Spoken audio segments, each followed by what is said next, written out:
In the summer of 1942, a British artillery officer stood in the Western Desert and watched helplessly as a column of tanks vanished into the dust. He was supposed to be supporting those tanks. That was his job. But his guns were towed. They needed vehicles to move them, time to set them up, and open ground to operate. By the time he had his battery ready to fire, the tanks were 3 miles away and the moment was gone. It happened again the next day, and the day after that. The tanks were winning ground that the artillery could not protect, and men were dying in the space between the infantry assault and the guns that were supposed to be walking beside it. That officer was not alone in his frustration. The problem was being felt across every armoured formation in the British and Commonwealth armies. Warfare had changed. The static trenches of the First World War were gone. In their place was a fluid, fast-moving battlefield driven by the tank. Armour did not wait for foot soldiers to catch up, and it certainly did not wait for towed artillery batteries to unlimber and calculate a firing solution. If the guns could not move with the tanks fought blind and unsupported. The Germans had understood this as early as 1939. Their self-propelled artillery kept pace with the panzers. It rolled when they rolled, fired when they fired, and retreated before the enemy could pin it down. The British were watching this happen and scrambling to find an answer. The first attempt at an answer was called the Bishop. It was a desperate improvisation.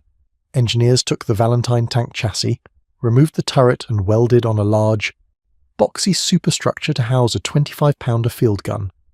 On paper, it sounded reasonable. The 25-pounder was the standard British field artillery piece, respected for its accuracy and versatility. But the Bishop was a mechanical disaster. The superstructure was so tall it looked like a cathedral bell tower had been strapped to a tank hull. The gun could barely elevate. Its maximum range was roughly 6,000 yards, while the same gun mounted on wheels and dug into a proper position could reach over 13,000 yards. The Bishop was firing at less than half its potential. It was slow, it was cumbersome, and the crews hated it. Production continued only because there was nothing else to offer. The men operating it knew they were making do. Meanwhile, the American army had developed something genuinely impressive. The M7 Priest, as the British called it, mounted a 105mm howitzer on a modified Sherman tank hull. It was fast, reliable, and had real range. The Americans used it to great effect. The British, desperate for a working self-propelled gun, adopted it and deployed it in North Africa. On the face of it, the problem appeared to be solved, but it wasn't. It had simply been replaced by a different problem, one that would quietly become more dangerous than the lack of mobility itself. The M7 Priest fired American 105mm ammunition. The British Army was built around the 25-pounder, which fired a completely different shell. Into 2 different artillery systems meant 2 entirely separate supply chains running alongside each other, through the same narrow desert roads and the same stretched logistics networks. Every time a convoy pushed forward, it had to carry 2 incompatible types of shells, 2 sets of spare parts, 2 categories of technical manuals, and cross-trained personnel who had to know both systems. In the confusion of a fast-moving advance, shells sometimes reached the wrong batteries. Guns fell silent not because they had been destroyed, but because the wrong ammunition had been delivered. Men died in the gap between the supply officer's paperwork and the battery commander's ammunition locker. The logistical nightmare was not theoretical. It was killing people. Someone in Canada was paying close attention to all of this. And that someone had an idea.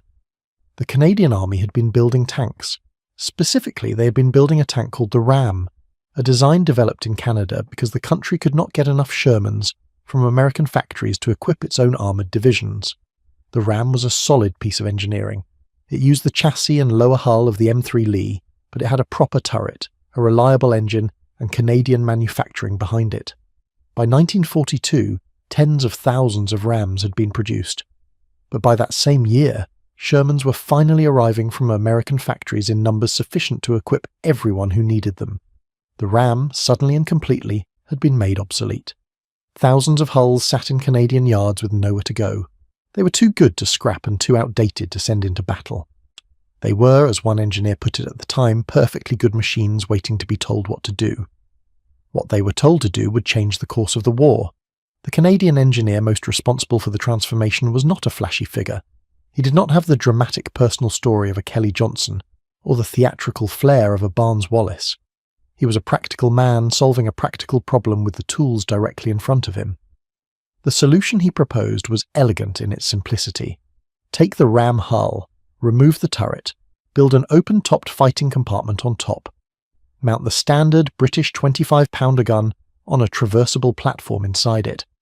The result would be a self-propelled gun that moved as fast as any tank in the British inventory, fired the same shell as every other British artillery battery in the field, and required no separate supply chain, no separate training program, and no separate ammunition convoy. They called it the Sexton. The name was almost an afterthought, chosen because earlier Canadian designs had been given clerical names. The priest had inspired the pattern. But the Sexton, the old-fashioned word for the church official who maintained the grounds and rang the bell, turned out to be a quietly fitting name for a weapon that would serve with almost invisible reliability throughout the rest of the war. It arrived without fanfare. It would leave without much ceremony either, but in between, it would become one of the most important artillery pieces in the Allied arsenal. The Sexton's development was rapid because it built on things that already worked. The ram chassis gave the engineers a proven platform. The Canadian Pacific Railway's Angus shops in Montreal had been building armoured vehicles since 1941, and the workforce there had developed genuine expertise. The 25-pounder gun itself needed minimal modification to fit the new mount. The engineers gave it a wide traverse arc inside the fighting compartment, which meant the crew did not have to physically turn the entire vehicle to shift their line of fire.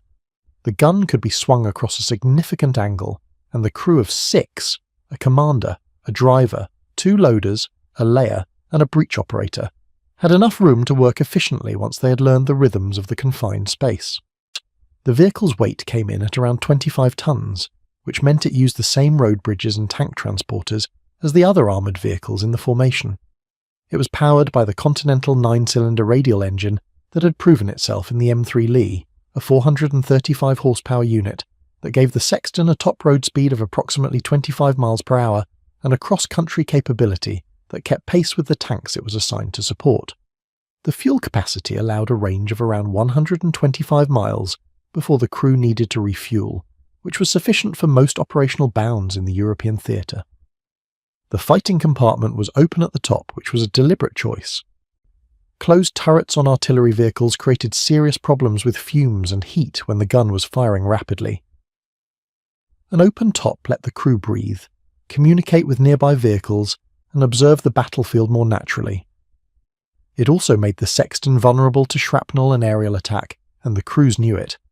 But the trade-off was accepted. The gun had to keep firing, and a gun crew choking on propellant smoke was not going to keep anything firing for long.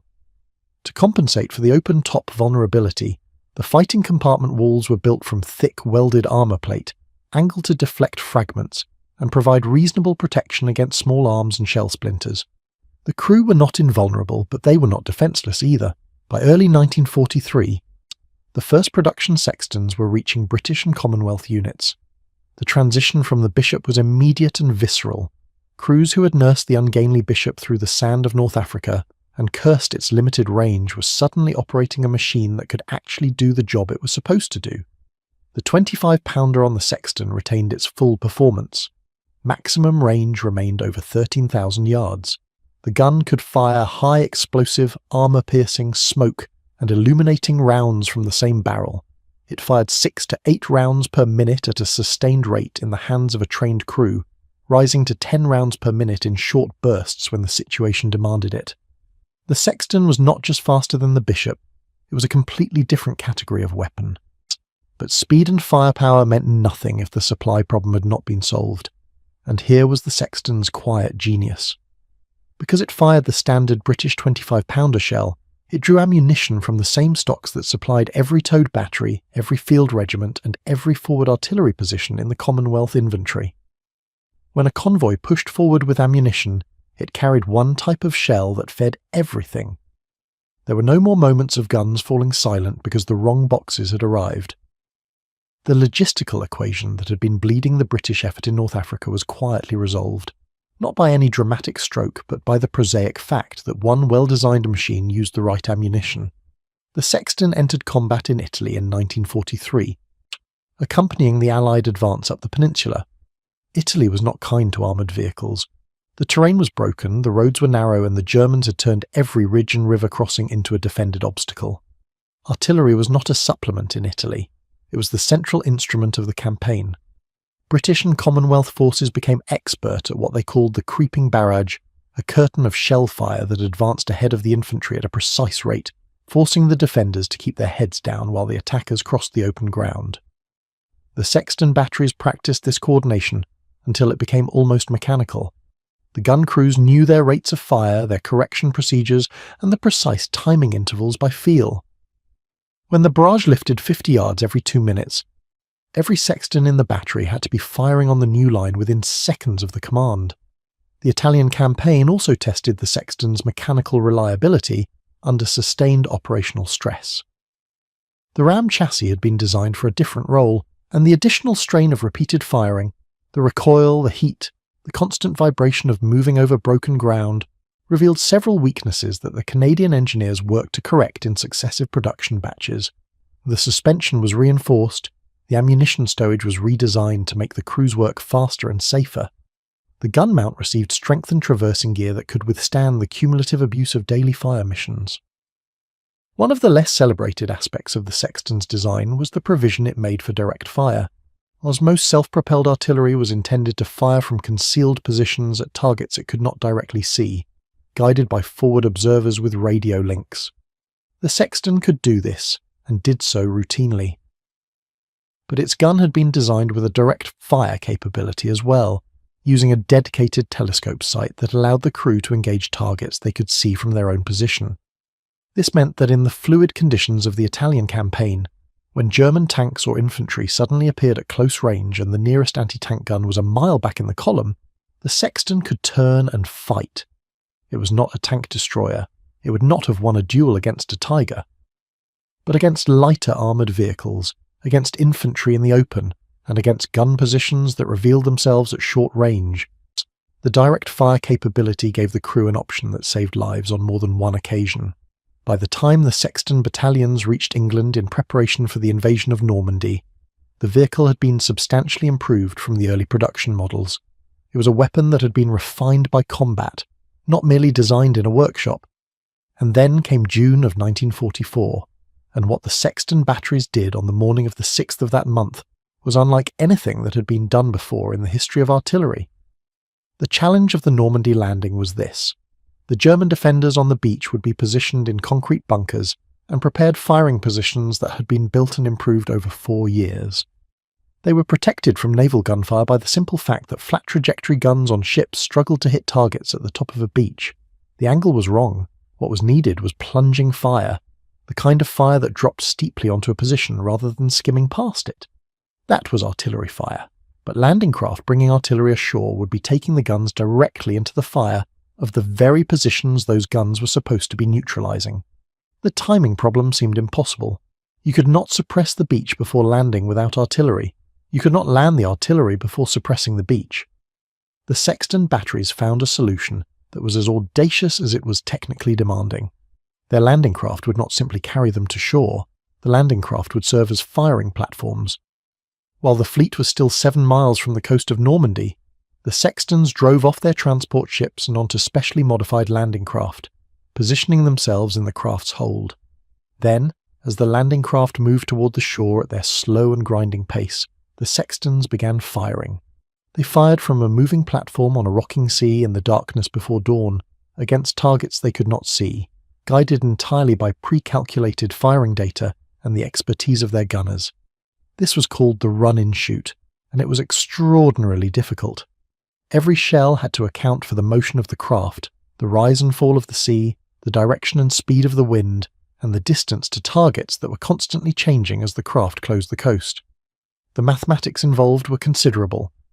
The battery commanders and their survey teams had spent weeks working out the fire tables for every phase of the approach.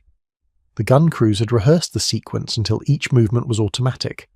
And when the moment came, on the grey and churning water of the English Channel in the early morning hours of June the 6th, the Sexton batteries fired continuously and with precision. There were moments during that approach when the landing craft pitched hard enough to throw the loaders off balance. There were moments when the noise of the gun, bouncing off the metal walls of the craft was so loud the crew communicated by touch and gesture alone. The cordite smoke hung low in the damp sea air. The barrels grew hot. The empty brass casings piled up around the breaches and had to be kicked aside to make room for the next round.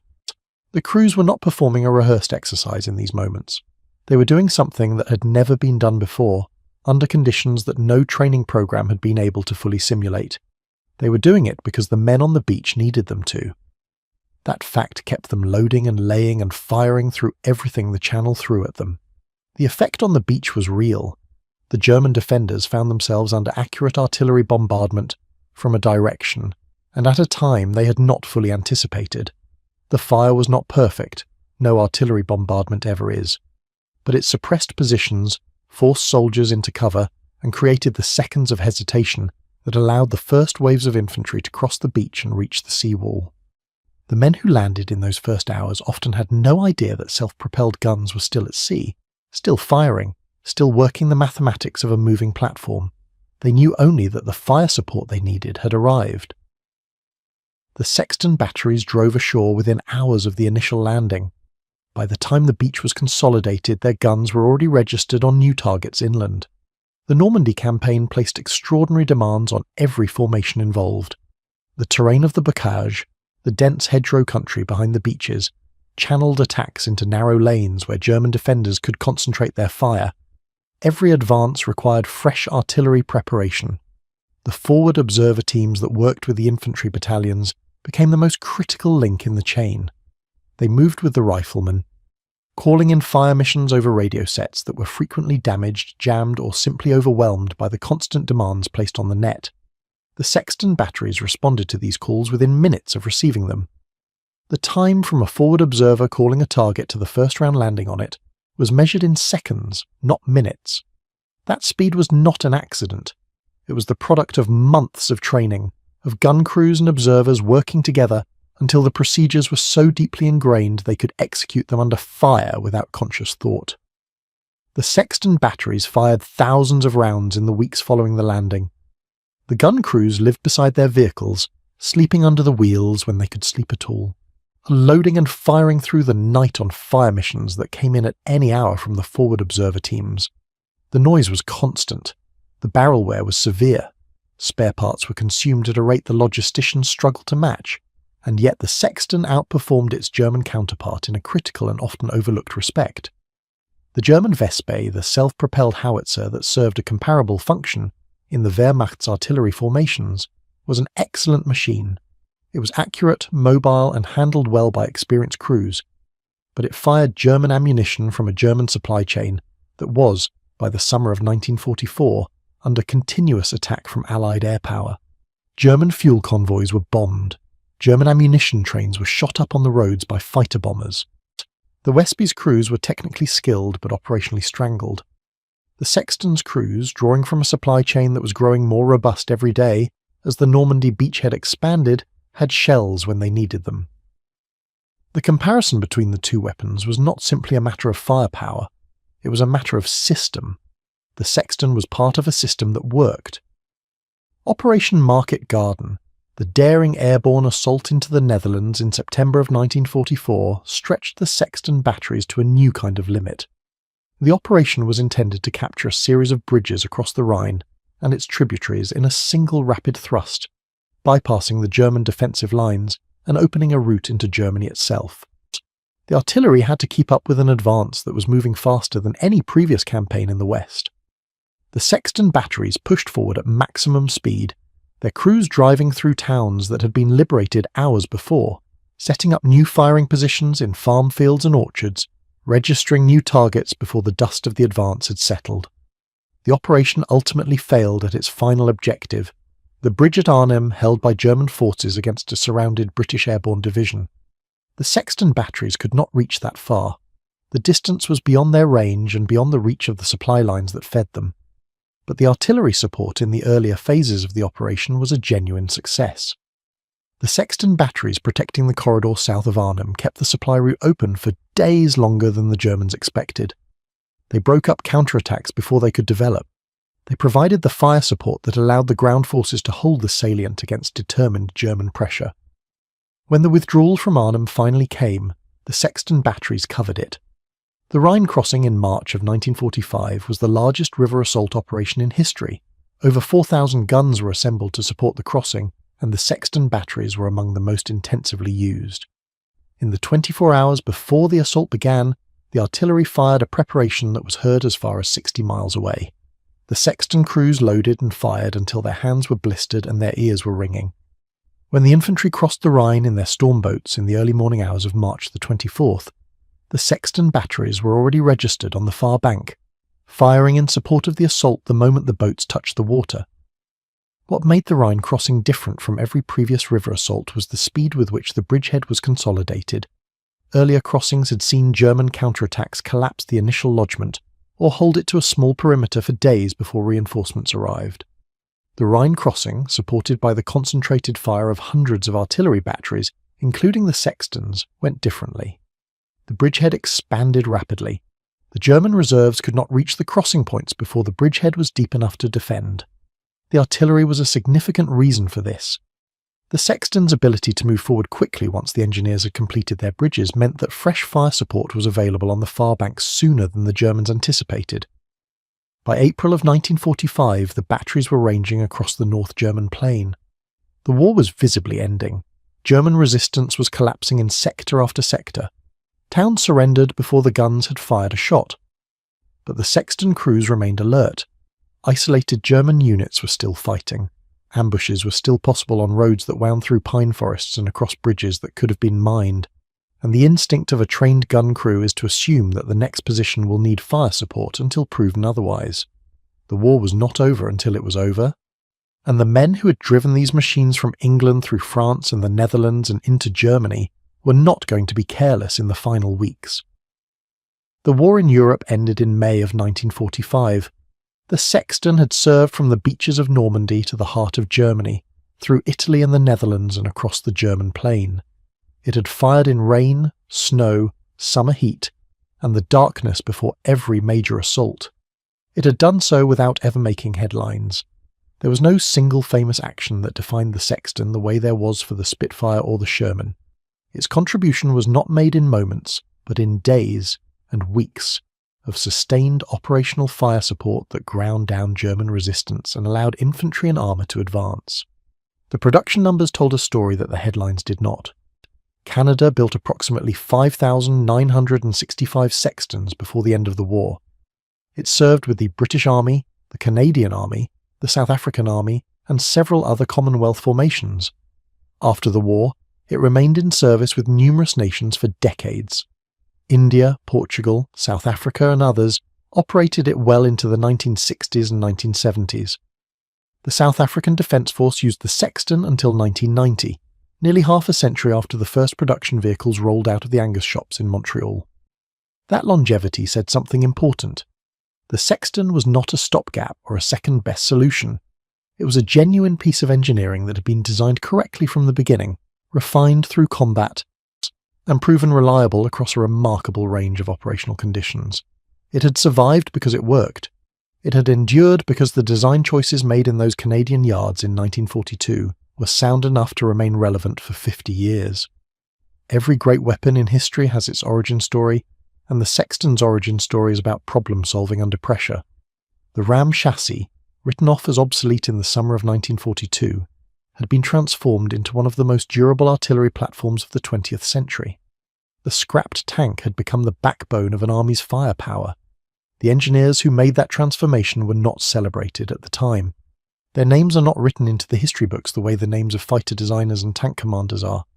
But on the 6th of June, 1944, while infantry were crossing the beach under fire, the Sexton batteries were still at sea, still rocking on the grey Channel water, still loading and firing and calculating the corrections that would place their shells on German positions rather than on the men they were trying to protect.